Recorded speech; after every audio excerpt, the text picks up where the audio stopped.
우리가 8월에 말씀을 받으며 옆에 계신 분과 다음과 같이 인사합니다. 인사하실 준비가 되었는지요? 인사합니다. 더위에 영육이 강건하시기를 소망합니다. 더위에 영육이 강건하시기를 소망합니다. 입추도 지나고 처서도 지났는데 더위가 가기가 싫은 것 같습니다. 더위에 영육이 강건함으로 보내시는 우리 성도님들 되시기를 간절히 소원합니다. 이제 오늘 우리에게 주신 함께 읽은 본문 마태복음 5장 1절로 12절 말씀에 기초하여서 산에서 팔복의 말씀을 제자들에게 라고 하는 제목으로 함께 말씀의 은혜를 나누도록 하겠습니다. 우리 성도님들은 산이 좋으십니까? 바다가 좋으십니까? 자, 나는 바다가 좋다. 나는 산이 좋다. 제 얼굴이 좀 탔습니다. 감사하게도 교회에서 휴가를 주셔서 가족과 함께 오랜만에 제주도를 갔습니다. 제주의 바다가 너무너무 좋더라고요. 제주도 북쪽에 아시죠? 에메랄드빛 바다가 막 있어가지고 계획도 없던 해수욕을 반나절 했더니 제 얼굴이 이렇게 될 줄은 저도 잘 몰랐습니다. 밤이 되니까, 그 다음 날이 되니까 주일날 어떻게 설교하지? 큰일 났다 라는 생각이 들 정도였습니다. 제주도 북쪽에 그 에메랄드빛이 있는 바다, 또 남쪽으로 가면 태평양과 연결되어 있기 때문에 무엇이라고 표현할 수 있을까요? 넓고 푸른 바다. 넓고 푸른 바다가 또 뜨거운 열정을 담고 있는, 그 역동적인 파도가 뜨거운 열정을 담고 있는 것 같아서 바다가 너무나도 좋았습니다. 그런데 제가 이렇게 한번 손을 들어 보십시오 라고 했더니 바다보다 산이 더 좋습니다 라고 하는 분들이 더 많았던 것 같습니다. 제가 그 이야기를 지금 좀 드리려고 합니다. 하루는 나를 잡고 한라산 쪽으로 올라갔습니다. 차를 타고 가장 한라산을 가까이 볼 수 있는 천백고지에 딱 갔는데 마침 계속해서 구름이 껴있던 한라산 정상이 그때의 구름이 싹 거치고 한라산의 백록담의 그 남쪽 벽이 쫙 보이는 것이었습니다. 어떻게 표현할 수 있을까요? 웅장하다라고 하는 단어로는 표현할 수 없는 그와 같은 부분. 그래서 컨디션 관리를 잘해서 다음에 제주 갈 일이 있으면 꼭 내가 백록담을 한번 올라가 봐야겠다. 요즘 올라가면 이 증명서 나오는 거 아십니까? 꼭 올라가 봐야겠다라는 생각을 해보았습니다. 산은 올라감이 있으면 내려옴도 있기에 인생의 모습을 닮은 것 같아서 더 우리에게 의미를 주는 것 같고, 연세가 많으신 분들은 오늘 우리가 통계를 또 살펴보았습니다. 산이 더 좋다 하시는 분들이 더 많으신 것 같습니다. 사랑하는 성도 여러분, 제가 말씀을 시작하면서 산에 대한 이야기를 드린 이유가 있습니다. 오늘 설교를 통하여서 첫 번째 교훈으로 살펴볼 그 교훈의 내용이 담겨 있으니 오늘 설교의 첫 번째 교훈은 바로 이것입니다. 예수님께서 산에서 가르치셨다라는 것입니다. 우리 산에서를 강조하면서 한번 읽어볼까요? 예수님께서 산에서 가르치셨다라는 것입니다. 본문을 시작하는 마태복음 5장 1절로 2절 말씀 같이 한번 또 읽어보도록 하겠습니다. 읽습니다.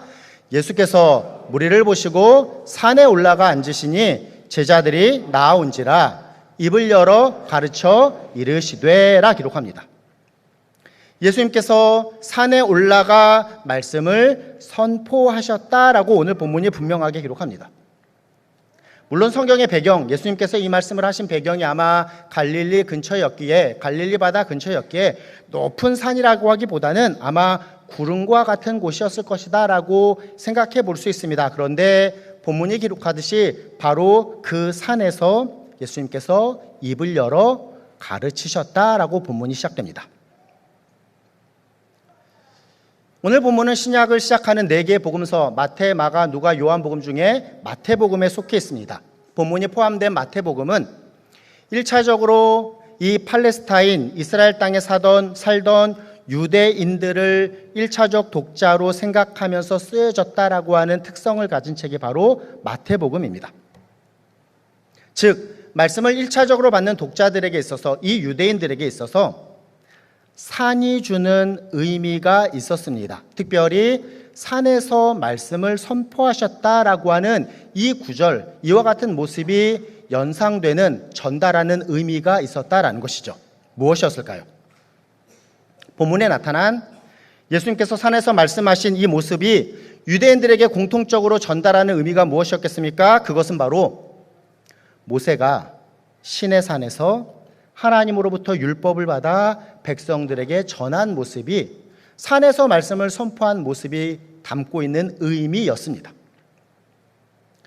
출애굽기 19장 이후의 말씀 우리가 잘 알고 있죠. 하나님께서는 특별히 이 출애굽하여서 3개월 후쯤에 시내산 무렵에 이렇게 진영을 잡고 있던 이스라엘 백성 가운데 모세로 하여금 시내산으로 올라오라라고 말씀하셨습니다. 그리고 그 모세에게 하나님께서 말씀하셨습니다. 그 말씀을 이스라엘 백성들에게 전하게 하셨습니다. 오늘 본문에서 기록하고 있는 예수님께서 산에서 가르치셨다라고 하는 이 내용은 유대인들에게 있어서 바로 이 내용이 기억났을 것입니다. 모세가 시내산에서 하나님의 율법을 백성들에게 전하는 모습을 상기하는 일이었습니다.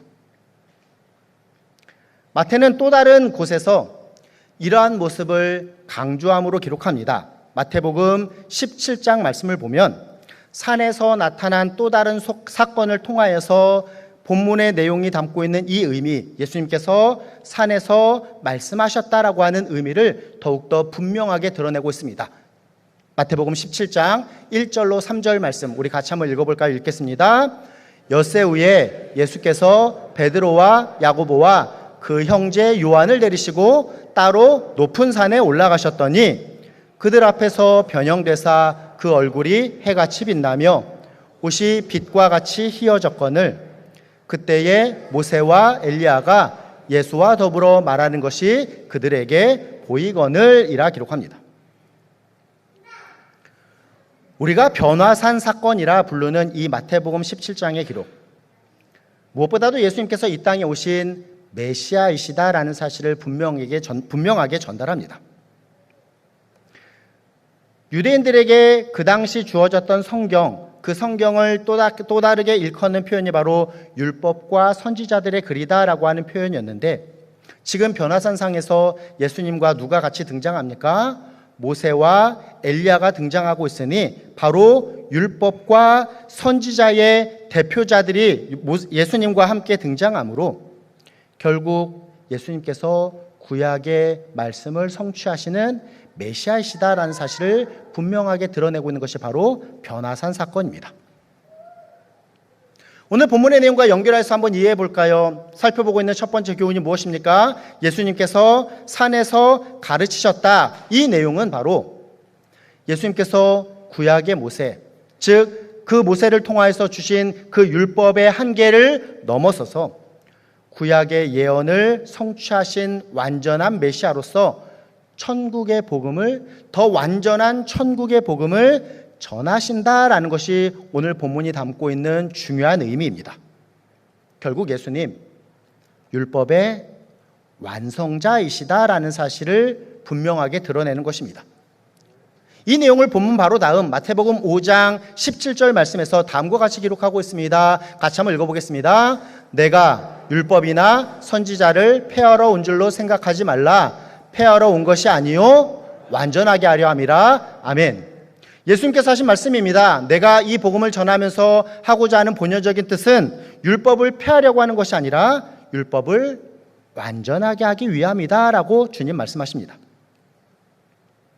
첫 번째 우리에게 주신 주제, 예수님께서 산에서 가르치셨다라고 하는 이 내용은 결국 예수님께서 율법의 완성자가 되신다, 율법의 완성자이신 메시아가 되신다라는 사실을 우리에게 분명하게 보여줍니다.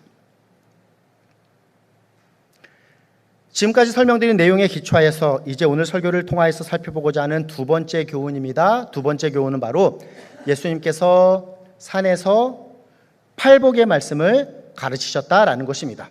첫 번째 주제와 조금 확장하여서 두 번째 주제가 나왔는데요. 빨간색 글씨에 집중하여서 같이 한번 읽어보도록 하겠습니다. 예수님께서 산에서 팔복의 말씀을 가르치셨다라는 것입니다. 우리가 앞부분에서 살펴본 내용이죠. 예수님께서 산에서 가르치셨다라고 하는 이 내용은 어떠한 모습과 오버랩된다고 말씀드렸습니까? 모세가 시내 산에서 백성들에게 율법을 전한 모습과 오버랩된다라고 말씀드렸는데 그 모습뿐만 아니라 내용 또한 상당한 공통점을 갖습니다. 모세를 통하여서 하나님께서 이스라엘 백성에게 전하는 그 율법의 모습이 어떻습니까?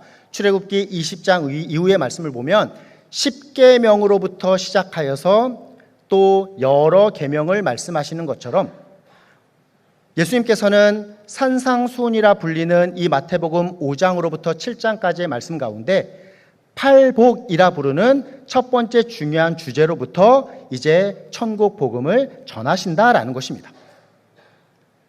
한 가지 공통점을 더 살펴볼까요? 10계명의 내용을 우리가 어떻게 보통 구별합니까? 1계명부터 4계명까지는 수직적인 내용으로 하나님과의 관계에서 지켜야 할 내용이고 5계명부터 10계명까지는 수평적인 내용으로 사람들과의 관계에서 지켜야 할 내용을 담고 있다라고 우리가 이해해 볼 수 있는데 팔복 또한 마찬가지입니다.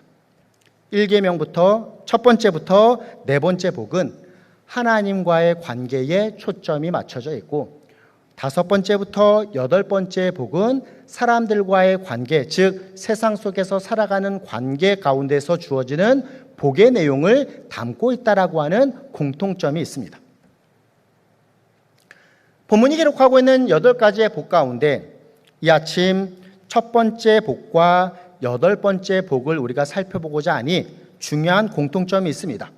첫 번째 복의 결과가 무엇이죠? 천국이 그들의 것임이라 라는 것인데 여덟 번째 복의 결과 또한 무엇입니까? 천국이 그들의 것임이라 라고 반복됨으로 시작과 끝을 아름답게 둘러싸고 있습니다. 팔복 중에 첫 번째 복이 무엇이라고요? 우리 3절 말씀을 같이 한번 읽어보도록 하겠습니다. 읽습니다.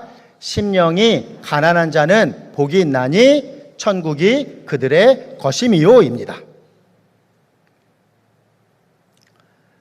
올 초를 시작하면서 시편의 말씀을 한 편씩 9편까지 살펴보았습니다. 시편 1편과 2편을 설교하면서 제가 강조한 표현이 하나 있습니다. 무엇이냐? 바로 시편 1편과 2편은 복으로부터 시작해서 복으로 마무리된다라는 것입니다. 시편 1편의 1절 말씀이 무엇이죠? 복 있는 사람은 으로 시작하는데 결국 히브리 단어로 아쉬레라고 하는 복이라고 하는 단어로 시작한다라는 것이죠. 3절 말씀이 심령이 가난한 자는 복이 있나니 천국이 그들의 것이미요 라고 한글 성경이 번역하고 있지만 사실 이 3절 말씀은 헬라어로 마카리오스라고 하는 복되다라고 하는 단어로 시작됩니다. 직역을 하면 다음과 같은 의미입니다. 복되도다 심령이 가난한 자들이여 왜냐하면 그들은 하늘나라가 그들의 것이 되기 때문입니다 라고 하는 말씀입니다. 여기에서 우리는 가난하다라는 단어에 한번 집중해서 생각해 볼 필요가 있습니다. 사랑하는 성도 여러분, 가난하다라고 하는 단어를 들으면 떠오르는 이미지가 무엇입니까? 물질이 중요한 가치가 된 이 현대 사회에 있어서 가난하다라고 하는 의미는 물질적으로 풍요롭지 못해서 힘겹게 살아가는 내가 하고 싶은 것을 하지 못하고 먹고 싶은 것을 먹지 못하는 모습이 가난하다라고 하는 단어 안에 포함된 의미일 것입니다. 그런데 성경이 기록될 때에는 가난하다는 의미가 조금은 다른 의미입니다. 성경에서 가난하다라고 하는 단어의 뜻은 물질적인 의미보다는 관계적인 의미로 사용됩니다. 즉 가난하다라고 하는 의미는 어떠한 힘 있는 사람에게 의존적으로 살아갈 수 있는 사람을 의미합니다. 부한 사람은 무엇일까요? 힘을 가진 사람이 되겠죠. 가난한 사람은 힘 있는 사람에게 의존적으로 살아가는 사람이다라는 것을 의미합니다. 본문에서 마태는 가난하다라고 하는 표현을 다음의 표현과 연결해서 사용하니 바로 심령이 가난하다라고 하는 표현으로 사용합니다. 가난함을 어떠한 세상의 물질적인 그와 같은 의미로서 사용하는 것이 아니라 심령이라고 하는 단어를 통하여서 영적인 의미와 연결하여서 설명하고 있다라는 것이죠. 심령이 가난하다라고 하는 의미는 다음과 같은 의미입니다. 힘 있는 그분의 소유가 되어서 그분을 의지함으로써 살아갈 수 있는 그 관계를 맺은 자가 바로 심령이 가난한 자입니다.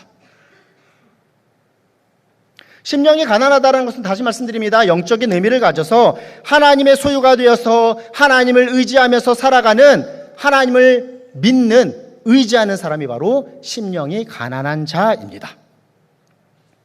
오늘 대표 기도하신 우리 송장님도 그렇게 기도하셨습니다. 하늘의 신령한 복, 그 복이 우리에게 주어지기를 기도하셨는데 바로 그와 같은 의미를 담고 있습니다.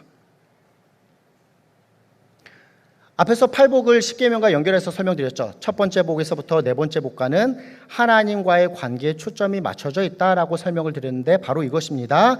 하나님과의 친밀한 관계 속에서 하나님만을 의지하면서 살아가는 사람, 즉 내 힘과 내 능력으로 하나님 필요 없이 살아가는 그와 같은 모습이 아니라 하나님만을 철저히 의지하며 그 하나님과의 관계 속에서 살아가는 자가 바로 심령이 가난한 자입니다.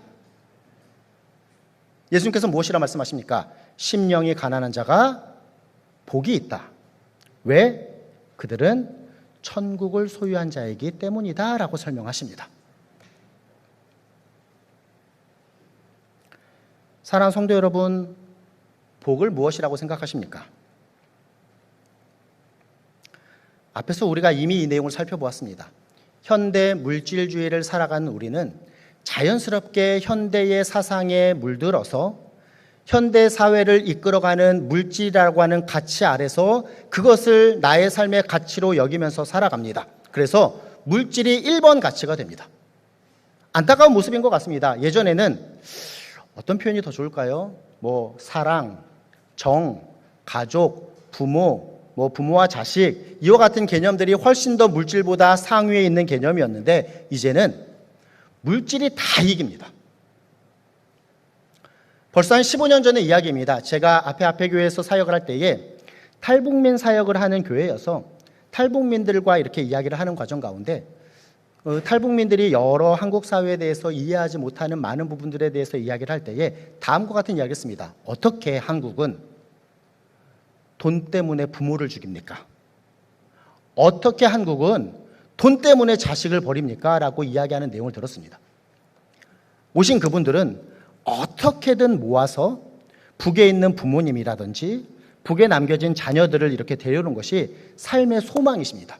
물질이 더 중요한 것이 아니라 물질보다 더욱더 중요한 가치가 있다는 것을 생각하면서 살아가시는 분들이셨습니다. 그런데 한국은 오랫동안 지속되어 온 이 물질주의 가운데에서 물질이 최고의 가치가 되어서 이제는 돈 버는 것이, 돈을 소유하고 획득하는 것이 가장 최고의 어떠한 가치가 되었다라는 것입니다.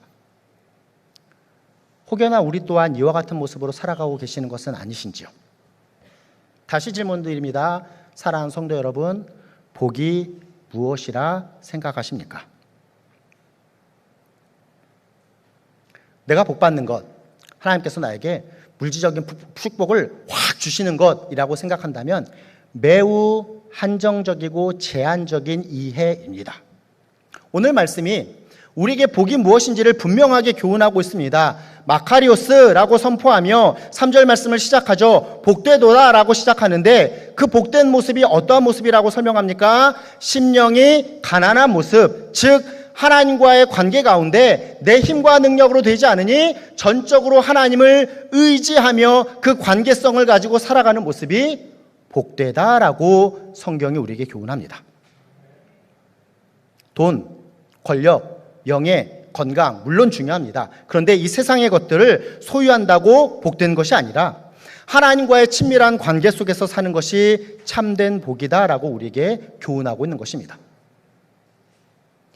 이 자리에 나오신 우리 성도님들 한 단계 통과하신 분들이셔서 참 감사합니다. 오늘도 내가 어디 가서 돈 번다든지 아니면 어디 가서 행복을 누린다든지 건강관리를 한다든지 세상의 가치를 쫓는 것이 아니라 이처럼 하나님과의 관계를 세우고자 나오신 모습 되시니 참 감사합니다. 중요한 것은 스스로 한번 말씀 앞에 내 모습을 진정으로 점검해 보시면 좋겠습니다.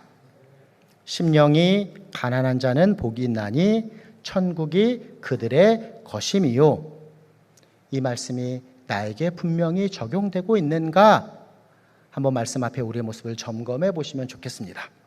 하나님과의 친밀한 관계 복을 누리는 자에게 천국이 주어진다라는 것이죠. 진정한 왕 대신 진정한 힘과 능력과 권세를 가지신 그분의 인도하심과 보호하심을 받는 그와 같은 자가 먼 미래뿐만 아니라 현재의 삶에서도 천국을 소유하며 천국을 누리는 삶을 살아가는 자가 된다라는 것입니다. 바라기는 이 자리에 계신 사랑하는 저와 우리 성도님들, 심령이 가난한 자로 천국을 소유한 분들 되시기를 간절히 소망합니다. 아멘입니다. 하나님과의 친밀한 관계를 통하여서 주어진 천국 백성이라고 하는 복된 존재로 하나님의 보호하심과 인도하심을 경험하며 저 천국을 누리며 소망하는 삶을 살아가시는 이 자리에 계신 우리 사랑하는 모든 성도님들 되시기를 예수님의 이름으로 축원합니다. 아멘. 첫 번째 복을 살펴보았습니다. 마지막 8번째 복은 무엇입니까? 10절 말씀에 기록하고 있으니 함께 읽어보도록 하겠습니다. 읽습니다. 의를 위하여 박해를 받는 그 자는 복이 있나니 천국이 그들의 것임이라. 아멘. 첫 번째 복과 연결해서 생각해 보도록 하겠습니다. 하나님과의 친밀한 관계, 하나님만을 전적으로 의지하는 그와 같은 모습으로 참된 복을 누리는 자들, 천국을 소유한 자로 하나님의 인도하심과 하나님의 보호하심을 경험하며 살아가는 자는 이처럼 하나님 나라가 이 땅에 이루어져서 참된 의와 통치 가운데 그것을 확신하며 살아가는 자들은 세상의 방식과 세상의 가치와 세상의 목적과는 다른 모습으로 살아가는 자가 될 것입니다. 세상의 사람들과 다른 모습, 다른 가치, 다른 목적으로 살아가는 자이기에 자연스럽게 세상의 삶의 자리에서 우리에게 주어지는 것이 무엇입니까? 세상이 주는 많은 고난과 핍박이 있을 수밖에 없다라는 것입니다. 첫 번째 복에서 우리는 심령이라고 하는 단어가 사용되었음을 살펴보았습니다. 마찬가지입니다. 이 세상에도 영적인 세력이 있습니다. 이 영적인 세력인 사탄과 싸우는 우리에게는 영적으로도 박해가 있을 수밖에 없습니다. 당연하죠. 하나님의 뜻대로 온전하게 살아가고자 하는 우리를 향해서 사단은 결코 그냥 두지 않습니다. 8번째 복인 의를 위하여 박해를 받는 자가 복이 있다, 천국이 그들의 것이다 라고 말씀하는 이 10절 말씀에 이어지는 11절 말씀이 이러한 모습을 조금은 더 구체적으로 기록하고 있으니 의를 위한 박해에 대해서 우리 11절 말씀 함께 읽어보도록 하겠습니다. 읽습니다. 나로 말미암아 너희를 욕하고 박해하고 거짓으로 너희를 거슬러 모든 악한 말을 할 때에는 너희에게 복이 있나니. 아멘. 인칭대명사 나가 내가 아닙니다. 내가 좀 잘나게 하려고, 내가 좀 무엇인가를 소유하려고 세상에서 박해를 받는 것이 중요한 것이 아니라 말씀하시는 예수님 때문에 우리가 욕도 먹고 박해도 받고 거짓으로 모함을 당하기도 할 때에도 우리는 복이 있는 자가 된다라고 예수님께서 말씀하십니다. 이 부분에서도 우리가 우리 스스로를 점검할 수 있는 중요한 신앙의 기준이 있습니다. 나는 삶에 있어서 이처럼 참된 믿음과 진정한 신앙의 삶을 살아가고자 하는 세상에 박해가 있는가 한번 점검해 볼 필요가 있습니다. 나는 세상의 조롱과 박해에도 불구하고 예수 그리스도를 위해 살아가고자 하는 삶에 있어서의 신앙의 몸부림이 있는가를 한번 점검해 볼 필요가 있습니다. 반대의 모습도 성립됩니다. 내가 삶을 살아가는데 신앙에 있어서 뭔가 힘듦도 없고 신앙에 있어서 무엇인가 박해도 없고 신앙에 있어서 무엇인가 어려움도 없다라는 것은 진정한 신앙의 모습에 문제가 있다라는 것을 나타낼 수도 있습니다. 이러한 자신의 신앙의 현주소를 돌아보는 것은 이제 우리가 오늘 설교를 통해서 마지막으로 살펴볼 세 번째 교훈과 연결됩니다. 한번 복습해 볼까요? 첫 번째 교훈이 무엇이었습니까? 예수님께서 산에서 가르치셨다. 두 번째는 예수님께서 산에서 팔복의 말씀을 가르치셨다. 세 번째 교훈은 더 확장되어서 다음과 같으니 예수님께서 산에서 팔복의 말씀을 제자들에게 가르치셨다라는 것입니다. 우리 빨간색 더욱더 집중해서 한번 같이 읽어보도록 하겠습니다. 예수님께서 산에서 팔복의 말씀을 제자들에게 가르치셨다입니다. 오늘 본문이 마태복음 5장입니다. 마태복음 5장의 바로 앞에 4장의 뒷부분의 말씀을 보면 예수님께서 치유의 사역을 감당하십니다. 그러니 4장의 마지막 말씀을 보니 4장 25절을 보면 갈릴리와 데가볼리와 예루살렘과 유대와 요단강 건너편에서 수많은 무리가 예수님을 따르게 되었다라는 것을 기록합니다. 이스라엘의 북쪽 갈릴리와 요단강 건너편의 데가볼리와 또 남쪽의 예루살렘을 중심으로 한 유대와 요단강 또 건너편에서, 즉 예수님께서 활동하신 그 모든 지역의 수많은 무리가 예수님께 나왔다라는 것을 기록합니다. 예수님께 수많은 무리가 따른다는 것, 예수님의 영향력이 점점 커지고 있다라고 하는 긍정적인 모습입니다. 그런데 동시에 그저 자신의 필요만을 채우고자 하는 무리가 늘어났다라고 하는 부정적인 의미 또한 값습니다. 4장 25절 말씀 다시 한번 볼까요? 갈릴리와 데가볼리와 예루살렘과 유대와 요단강 건너편에서 수많은 무리가 따르니라 라고 기록합니다. 이어지는 5장 1절 말씀은 어떻게 기록하고 있습니까? 5장 1절입니다. 예수께서 무리를 모시고 산에 올라가 앉으시니 제자들이 나온지라 라고 말씀하십니다. 무리와 제자가 분명하게 구별되고 있습니다. 그리고 나온 제자들을 향해서 예수님께서 입을 열어 이 팔복의 말씀을 전하고 계십니다. 무리와 제자가 나뉘게 된다. 무리는 어떤 의미일까요? 본문 앞 그리고 복음서의 내용을 통해서 알 수 있듯이 자기의 필요를 채우고자 예수님을 쫓아가는 사람들이 무리입니다.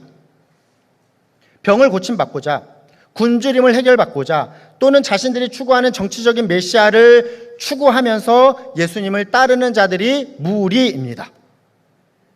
그러므로 무리는 어떠한 결과를 맞게 될까요? 자기의 필요에 따라서 예수님을 따르기도 하고 자기의 필요가 채워지지 않을 때에는 예수님을 떠나는 자가 바로 무리입니다.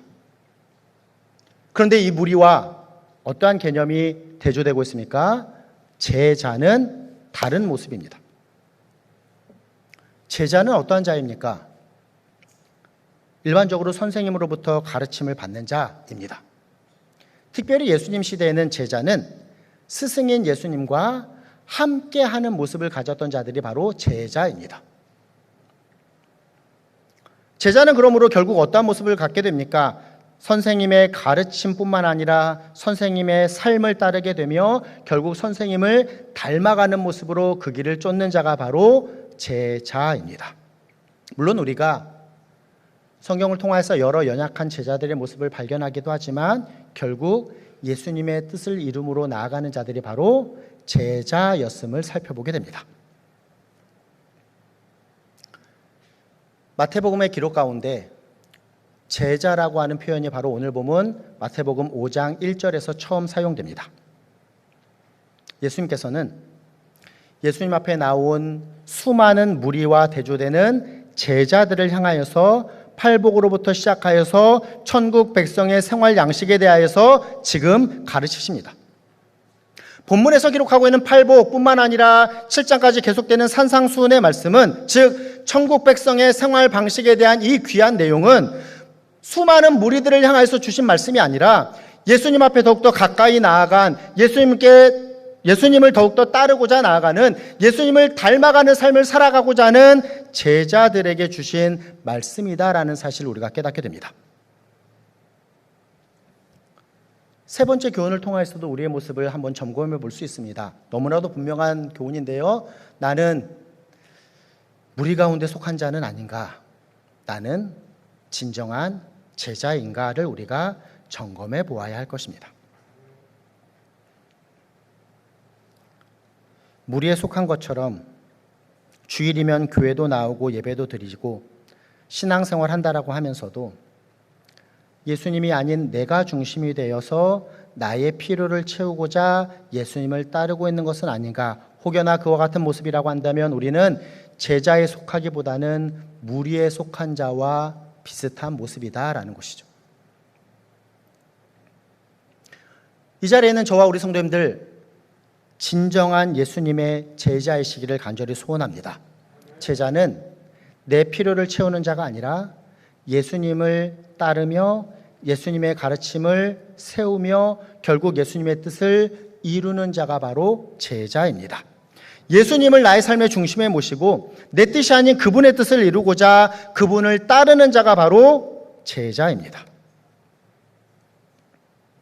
우리에게 이와 같은 진정한 제자라고 하는 자기 존재감이 세워질 때에 팔복을 포함한 산상수훈의 말씀은 우리에게 깊이 있는 의미로 다가오는, 즉 천국 백성인 우리에게 주시는 귀한 천국 백성으로서의 생활 방식에 대한 말씀이 되는 것입니다.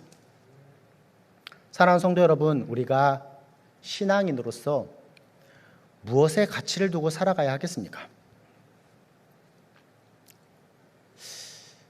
진정한 부모라면 나 자신보다 자식에게 가치를 두고 살아가는 것이 합당한 모습일 것입니다. 나보다 자식이 더 잘 되기를 바라는 것이 인지상정일 것입니다. 제가 신방을 이렇게 쭉 다녀보면서 우리 성도님들의 기도 제목을 여쭤보면 내 기도 제목을 첫 번째로 이야기하시는 분들은 많지 않으시더라고요. 오히려 누구를 위해서 기도 제목을 내십니까? 우리 자식 잘 되기를 위해서. 그래서 부모는 때로는 자식을 잘 먹이려고 내가 덜 먹기도 하고, 자식에게 좋은 옷 사주려고 나는 있는 옷 찾아서 더 입기 마련입니다.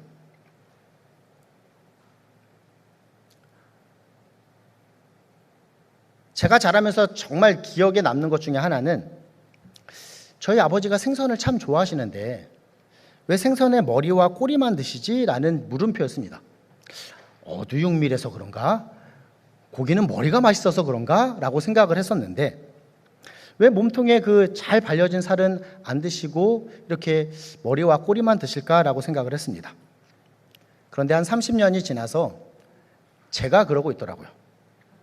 몸통에 살을 발라내서 딸뿐만 아니라 이렇게 아내한테 밀어내고 저는 머리와 꼬리를 보통 먹고, 제가 우리 집에서 이렇습니다. 그런 모습이 저의 모습이더라고요. 연결되는 의미가 무엇일까요? 마찬가지입니다. 세상의 것에 가치를 두고 살아가는 자는 세상의 방식대로 자기가 중심이 되어 세상의 요구대로 세상의 어떠한 물질과 권력들을 더 많이, 더 높이, 더 끊임없이 추구하는 삶을 살아갑니다. 그러나 우리가 믿음을 가진 자로서 아버지의 사랑을 깨달은 영적으로 철이든 하나님의 자녀라고 한다면 진정한 제자로서 아버지 하나님 저 천국의 가치를 두고 살아가는 자가 될 것입니다. 하나님께서 이러한 마음으로 우리를 구원하셨구나. 하나님께서 구원하신 하나님의 자녀가 이러한 모습으로 살아가야 하는구나라고 하는 영적으로 철이든 점점 아버지 하나님께 효도하는 모습으로 나아가는 자,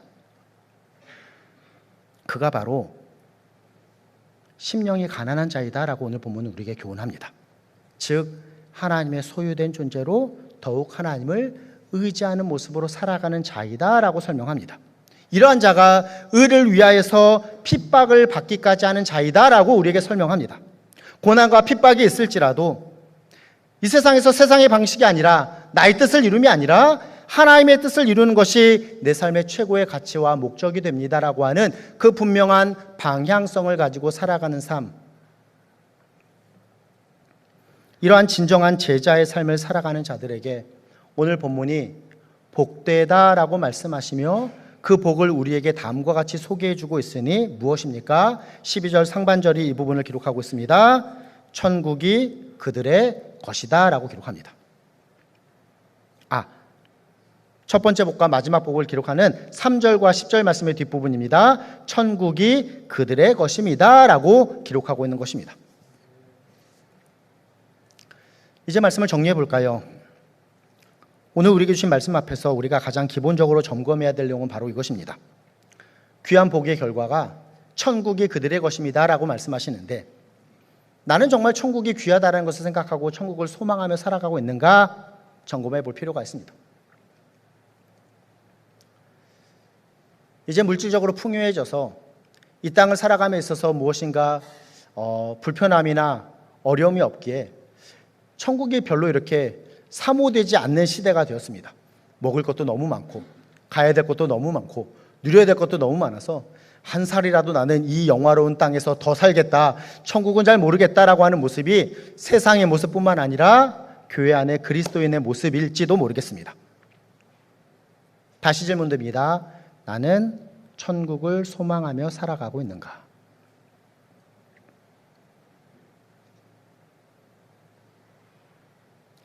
천국을 소망하지 않는 사람에게는 오늘 본문을 포함한 천국 백성의 생활 방식에 대한 이 예수님의 말씀이 사실 별로 그렇게 와닿지 않는 소용없는 말씀이 될 것입니다.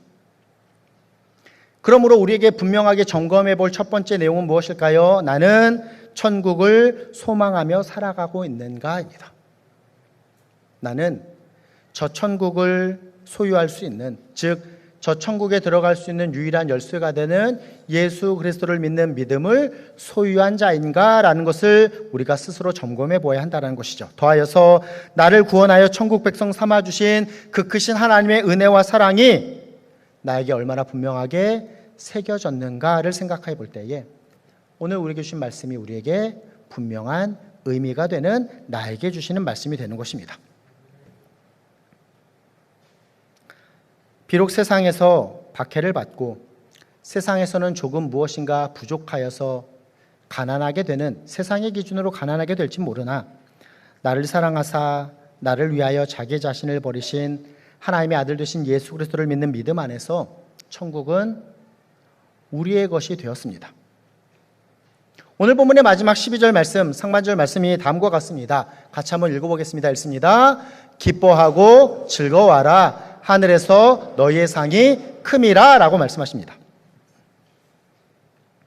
마지막으로 하나의 문제를 해결하고자 합니다. 신앙에서 나타나는 실제적인 문제가 무엇일까요?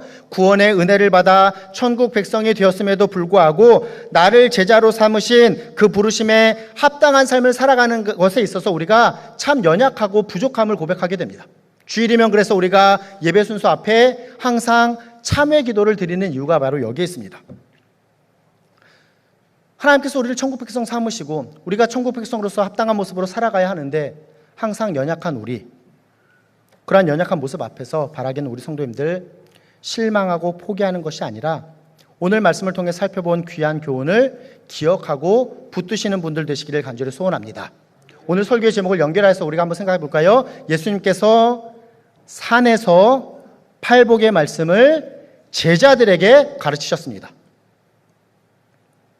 우리와 연결해서 생각해 볼까요? 예수님께서 산에서, 즉 거룩한 곳에서 팔복의 말씀을, 천국 백성에게 주시는 하나님의 말씀을 제자들에게, 즉 제자 공동체에게 가르치셨다라는 것입니다. 이 교훈을 우리에게 연결해 볼 수 있습니다. 어떻게 연결해 볼 수 있습니까? 바로 지금 우리의 모습입니다. 예수님께서 이 거룩한 교회에서 하나님의 말씀을 제자된 우리 성도들에게 주시고 계신다. 우리가 그와 같은 모습을 예배의 모습으로 하나님 앞에 이루어드리고 있다라는 것입니다. 그렇습니다. 천국 백성으로서 살아가야 할 우리가 연약한 자임을 하나님께서는 익히 아시고 귀한 교회 공동체를 우리에게 허락하셔서 하나님 앞에 날마다 우리의 부족한 모습을 세울 수 있도록 하신 이 예배가 우리에게 얼마나 큰 은혜임을 고백하고 누리는 자 되셔야 할 것입니다. 아멘이십니까? 아멘입니다. 그러므로 내 신앙의 연약함을 경험할 때마다 그 자리에서 주저앉는 것이 아니라 우리는 그 크신 은혜를 사모함으로 예배의 자리로 나아가야 합니다. 천국 백성인 제자로, 또한 제자 공동체인 교회로 불러주셨음을 기억하며 예배의 자리로 우리가 나아가야 한다는 것입니다. 예배의 자리에서 우리는 그 거룩한 곳에서 하나님의 말씀을 우리 제자된 공동체가 받음으로 우리의 연약함이 세워지게 된다라는 것이죠. 하나님께서는 우리를 개인적으로 구원하십니다. 나의 믿음으로 구원받습니다. 그런데 신기한 것은 하나님과 우리의 관계를 이처럼 1대1로 맺으시는 것이 아니라 이 땅에서 우리의 삶의 모습, 우리의 신앙의 모습을 귀한 교회 공동체로 묶어주셨습니다. 왜 그럴까요? 홀로 걸을 때는 빨리 갈 수 있을지 모르지만 쉽게 지치기 마련입니다. 그러나 함께 걸을 때는 조금은 늦을지 모르지만 함께 멀리 갈 수 있게 됩니다. 이것이 교회 공동체에 주신 귀한 은혜입니다. 이 자리에 계신 사랑하는 모든 성도님들, 천국을 향해 가는 순례자들이십니다. 바라기는 나 혼자 열심히 잘 달려서 나 혼자 잘 한번 가보겠다라고 하다가 쉽게 넘어지고 쉽게 실망하는 모습이 아니라 서로 돕고 교회 안에서 서로 권면하며 함께 신앙의 모습으로 세워짐을 통하여서 이 믿음의 경주를 아름답게 함께 완주하는 분들 되시기를 예수님의 이름으로 부탁드리며 축원합니다. 아멘입니다.